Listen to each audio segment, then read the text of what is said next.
नमः शिवाय। श्री शिवाय नमस्तुभ्यं। प्रणाम भक्तजनों, आज हम शिव पुराण में विदेश्वर संहिता का खंड सुनेंगे जो आदि से लेकर अंत में है, नित्य मंगलमय है, जो आत्मा के स्वरूप को प्रकाशित करने वाले हैं, जिनके 5 मुख है और जो खेल खेल में जगत की रचना, पालन और संहार तथा अनुग्रह एवं तिरोभाव रूप 5 प्रबल कर्म करते हैं, उन सर्वश्रेष्ठ अजर अमर उमापति भगवान शंकर का मैं मन ही मन चिंतन करता हूँ। व्यास जी कहते हैं, धर्म का महान क्षेत्र जहाँ गंगा यमुना का संगम है, उस पुण्यमयी प्रयाग जो ब्रह्मलोक का मार्ग है, वहाँ एक बार महातेजस्वी महाभाग महात्मा मुनियों ने विशाल यज्ञ का आयोजन किया। उस ज्ञान यज्ञ का समाचार सुनकर पौराणिक शिरोमणि व्यास जी के शिष्य सूत जी वहाँ मुनियों के दर्शन के लिए आए। सूत जी का सभी मुनियों ने विधिवत स्वागत सत्कार किया तथा उनकी स्तुति करते हुए हाथ जोड़कर उनसे कहा, हे सर्वज्ञ विद्वान रोम हर्षण जी, आप बड़े भाग्यशाली हैं। आप स्वयं व्यास जी के मुख से पुराण विद्या प्राप्त की है। आप आश्चर्य स्वरूप कथाओं का भंडार हैं। आप भूत भविष्य और वर्तमान के ज्ञाता हैं। हमारा सौभाग्य है कि आपके दर्शन हुए। आपका यहाँ आना निरर्थक नहीं हो सकता। आप कल्याणकारी हैं। उत्तम बुद्धि वाले सूत जी, यदि आपका अनुग्रह हो तो गोपनीय होने पर भी आप शुभाशुभ तत्व का वर्णन करें, जिससे हमारी तृप्ति नहीं होती और उसे सुनने की हमारी इच्छा ऐसे ही रहती है। कृपा कर उस विषय का वर्णन करें। घोर कलयुग आने पर मनुष्य पुण्य कर्म से दूर होकर दुराचार में फंसा जाएगा और दूसरों की बुराई करेगा, पराई स्त्रियों के प्रति आसक्त होंगे, हिंसा करेंगे, मुख नास्तिक और पशु बुद्धि हो जाएंगे। सूत जी, कलयुग में वेद प्रतिपादित वर्ण आश्रम व्यवस्था नष्ट हो जाएगी। प्रत्येक वर्ण और आश्रम में रहने वाले अपने अपने धर्मों के आचरण का परित्याग कर विपरीत आचरण करने में सुख प्राप्त करेंगे। इस सामाजिक वर्ण संकरता से लोगों का पतन होगा, परिवार टूट जाएंगे, समाज बिखर जाएगा। प्राकृतिक आपदाओं से जगह जगह लोगों की मृत्यु हो जाएगी, धन का क्षय होगा, स्वार्थ और लोभ की प्रवृत्ति बढ़ जाएगी, ब्राह्मण लोभी हो जाएंगे और वेद बेचकर धन प्राप्त करेंगे, मद से मोहित होकर दूसरों को ठगेंगे, पूजा पाठ नहीं करेंगे और ब्रह्म ज्ञान से शून्य हो जाएंगे। क्षत्रिय अपने धर्म को त्याग कर कुसंगति, पापी और व्याभिचारी हो जाएगा। शौर्य से रहित होकर वे शूद्रों जैसा व्यवहार करेंगे और काम के अधीन हो जाएंगे। वेश्य धर्म से विमुख होकर, संस्कार भ्रष्ट होकर, कुमार्गी धनोपार्जन परायण होकर नापतोल में ध्यान लगाएंगे।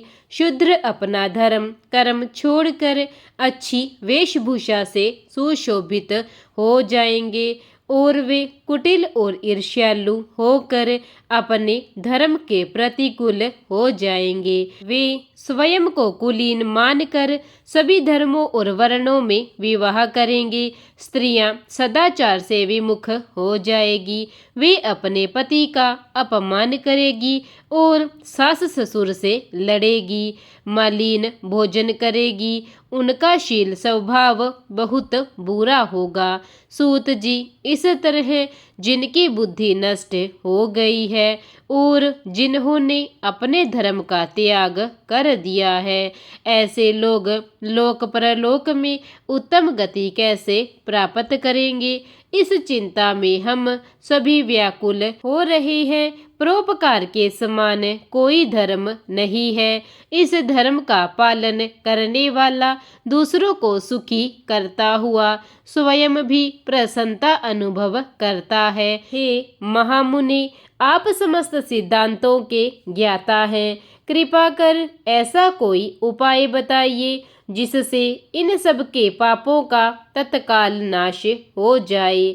व्यास जी कहते हैं, उन श्रेष्ठ मुनियों की यह बात सुनकर सूत जी मन ही मन परम श्रेष्ठ भगवान शंकर का स्मरण करके उनसे इस प्रकार बोले। सूत जी कहते हैं कि साधु महात्माओं, आपने बहुत अच्छी बात पूछी है। यह प्रश्न तीनों लोगों का हित करने वाला है।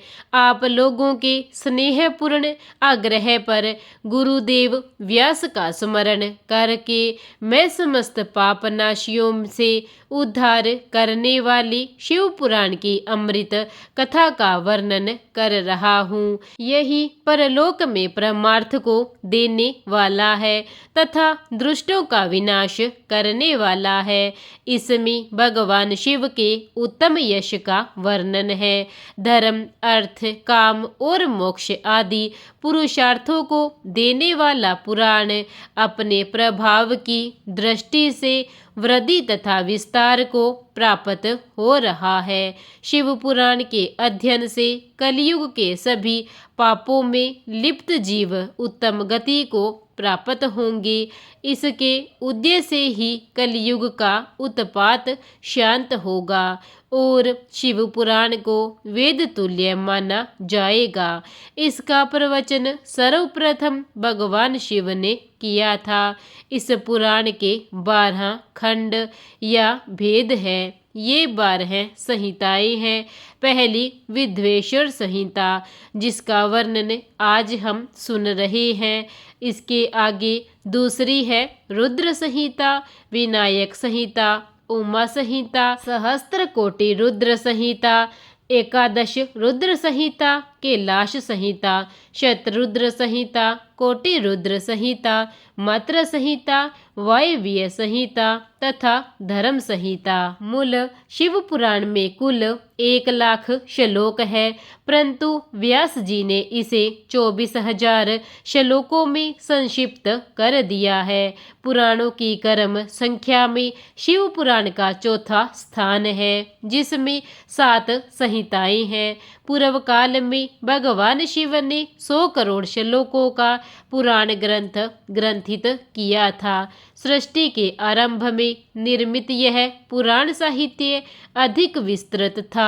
द्वापर युग में द्वैपायन आदि महर्षियों ने पुराण को 18 भागों में विभाजित कर 4,00,000 श्लोकों में इसको संक्षिप्त किया।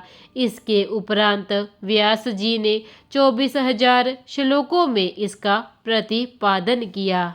शिव पुराण सभी जीवों का कल्याण करने वाला, सभी पापों का नाश करने वाला है। यही सत्पुरुषों को कल्याण प्रदान करने वाला है। यह तुलना रहित से तथा इसमें वेद प्रतिपादित अद्वैत ज्ञान तथा निष्कपट धर्म का प्रतिपादन है। शिव पुराण श्रेष्ठ मंत्र समूहों का संकलन है तथा यही सभी के लिए शिवधाम की प्राप्ति का साधन है। समस्त पुराणों में सर्वश्रेष्ठ शिव पुराण ईर्ष्या रहित अंतःकरण वाले विद्वानों के लिए जानने की वस्तु है। इसमें परमात्मा का ज्ञान किया गया है। इस अमृतमयी शिव पुराण को आदर से पढ़ने और सुनने वाला मनुष्य भगवान शिव का प्रिय होकर परम गति को प्राप्त कर लेता है। व्यास जी कहते हैं, सूत जी के ऐसे वचनों को सुनकर सभी महर्षि बोले, भगवन आप वेद तुल्य अद्भुत एवं पुण्यमयी शिव पुराण की कथा सुनाइए। सूत जी ने कहा, हे महर्षि गण, आप कल्याणमयी भगवान शिव का स्मरण करके वेद के सार से प्रकट शिव पुराण की अमृत कथा सुनिए। शिव पुराण में भक्ति, ज्ञान और वैराग्य का गान किया गया है।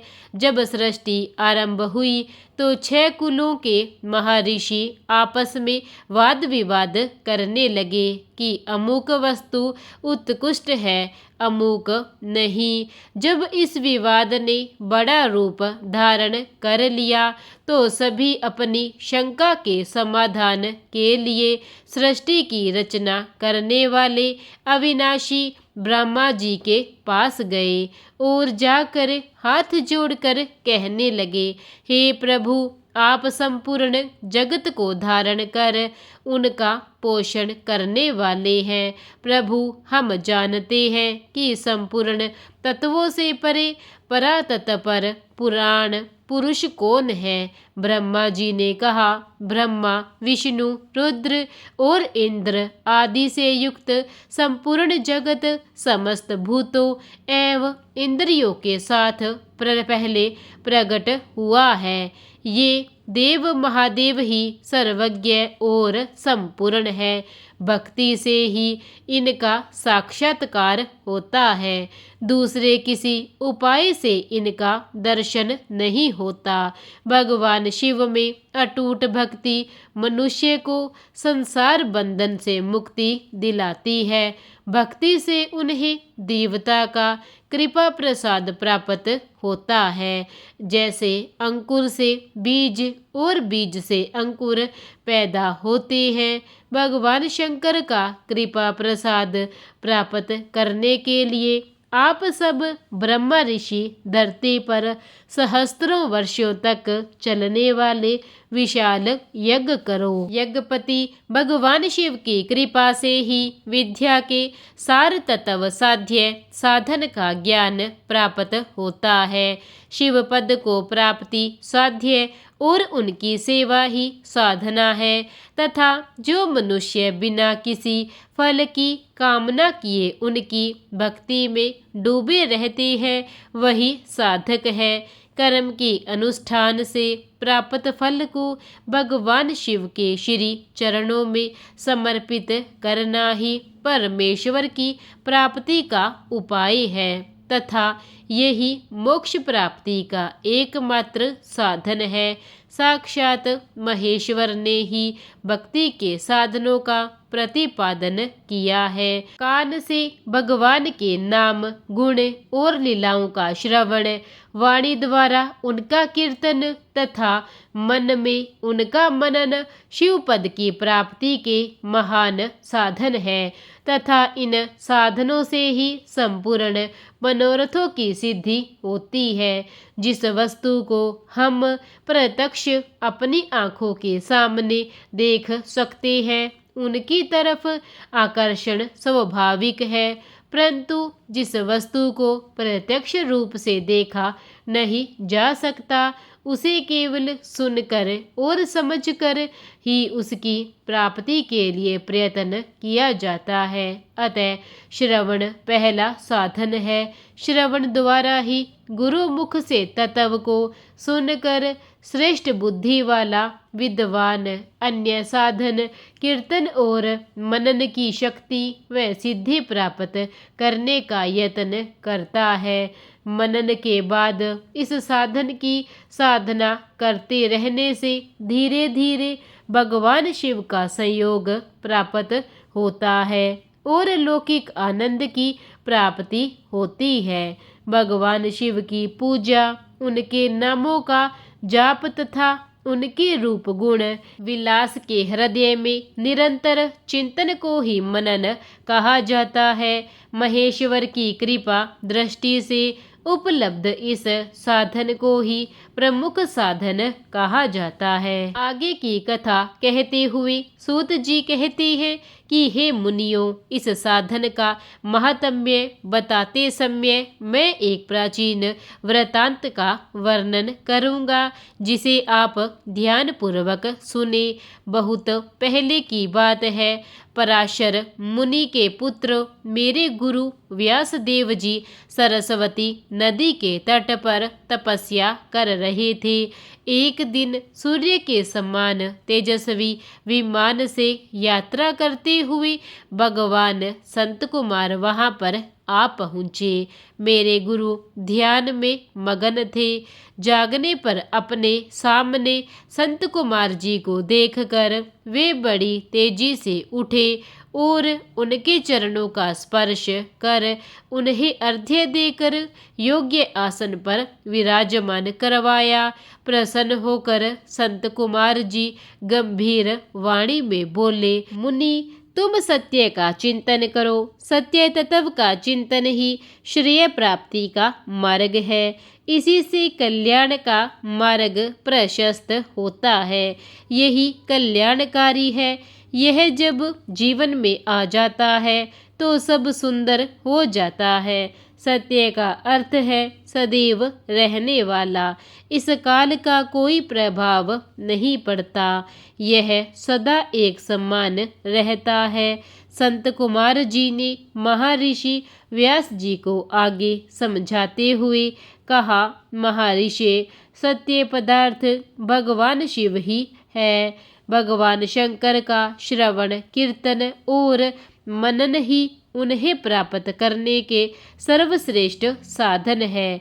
पूर्व काल में एक दूसरे अनेक साधनों के भ्रम में पड़ा घूमता हुआ तपस्या करने के लिए मंद्राचल पर्वत पर पहुंचा।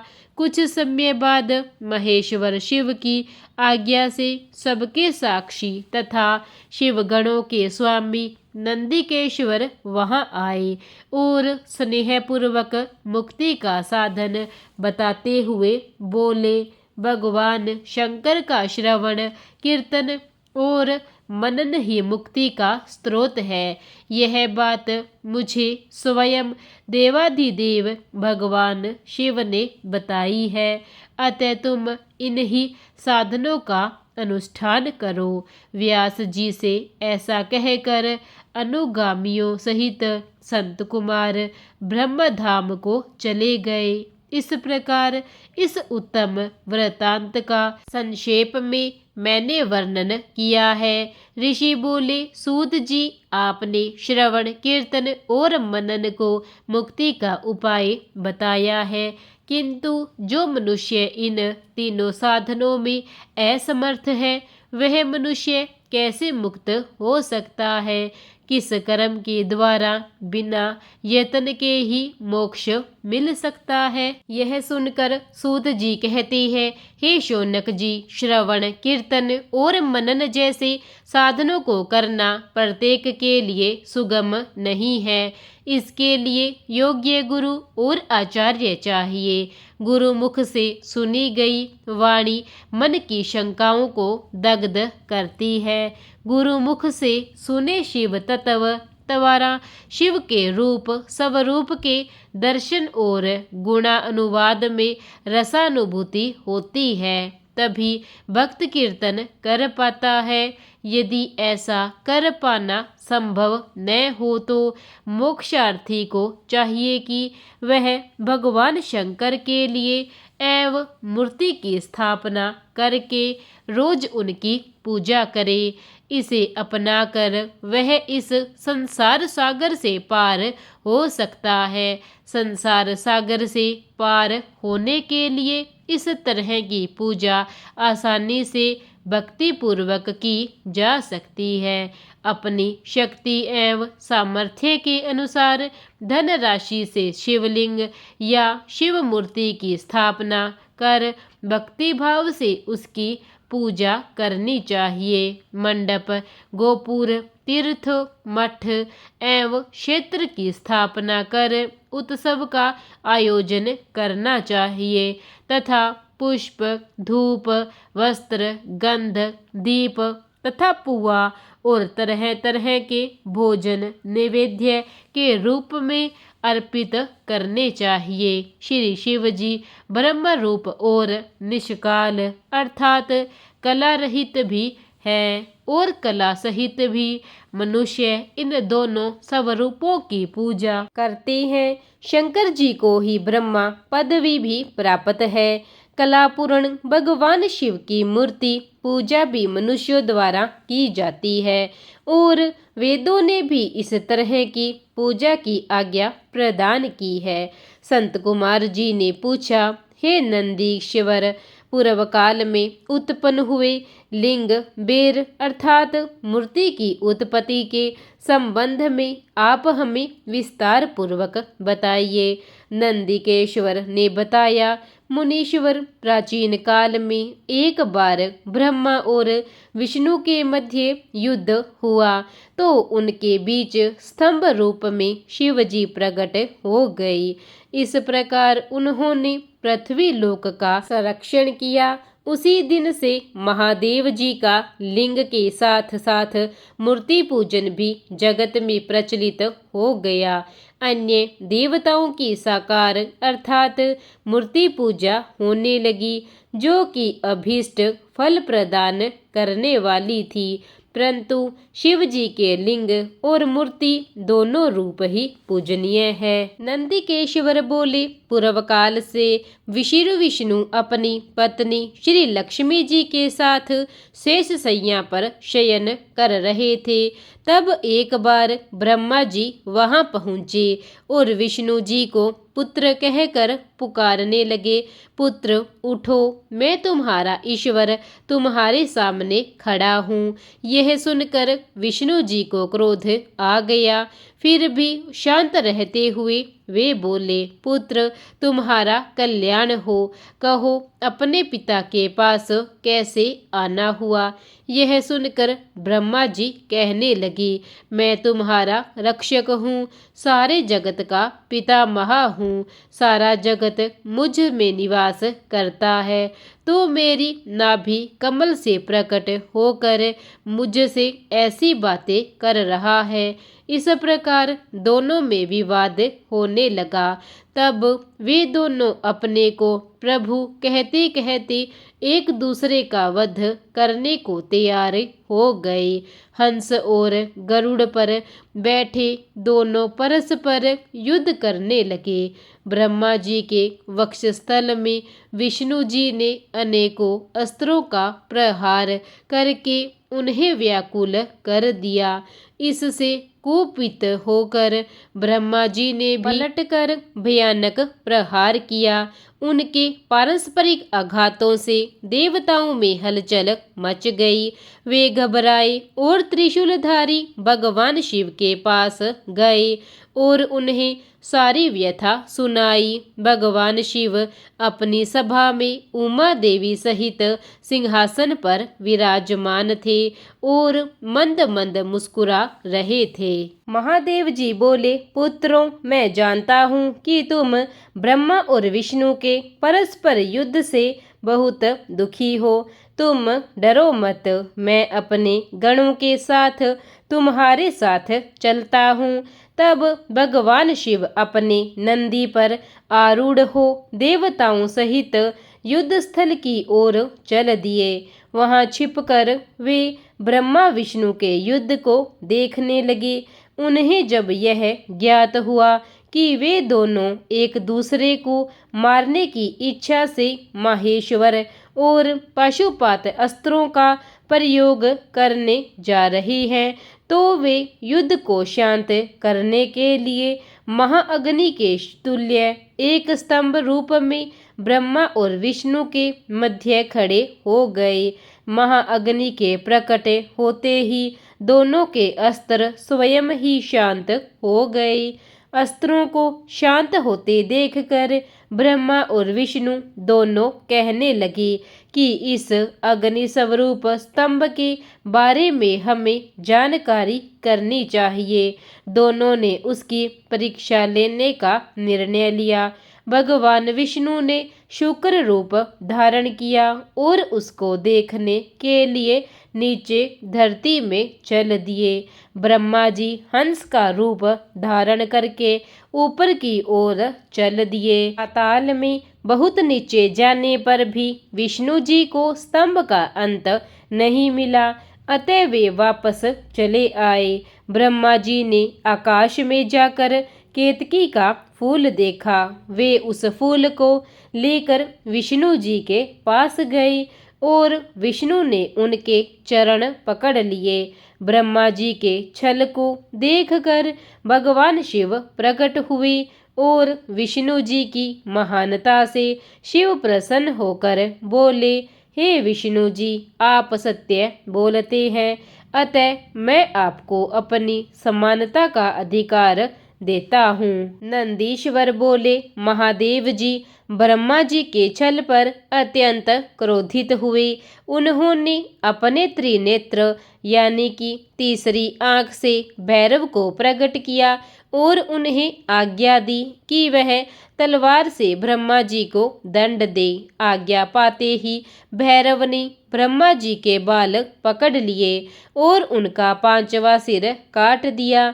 ब्रह्मा जी डर के मारे कांपने लगे। उन्होंने भैरव के चरण पकड़ लिए तथा क्षमा मांगने लगे। इसे देखकर श्री विष्णु ने भगवान शिव से प्रार्थना की कि आपकी कृपा से ही ब्रह्मा जी को पांचवा सिर मिला था, अतः आप इन्हें क्षमा कर दें। तब शिव जी की आज्ञा पाकर ब्रह्मा को भैरव ने छोड़ दिया। शिव जी ने कहा, तुमने प्रतिष्ठा और ईश्वर तत्व को दिखाने के लिए छल किया था, इसलिए मैं तुम्हें श्राप देता हूँ कि तुम सत्कार, स्थान व उत्सव से विहीन रहोगे। ब्रह्मा जी को अपनी गलती का पछतावा हो चुका था। उन्होंने भगवान शिव के चरण पकड़कर क्षमा मांगी और निवेदन किया कि वे उनका पांचवा सिर पुनः प्रदान करें। महादेव जी ने कहा, जगत की स्थिति को बिगाड़ने से बचाने के लिए पापी को दंड अवश्य देना चाहिए ताकि लोग मर्यादा बनी रहे। मैं तुम्हें वरदान देता हूँ कि तुम गणों के आचार्य कहलाओगे और तुम्हारे बिना यज्ञ पूर्ण नहीं होगा। फिर उन्होंने केतकी के पुष्प से कहा, अरे दृष्ट केतकी पुष्प, अब तुम मेरी पूजा के अयोग्य नहीं रहे।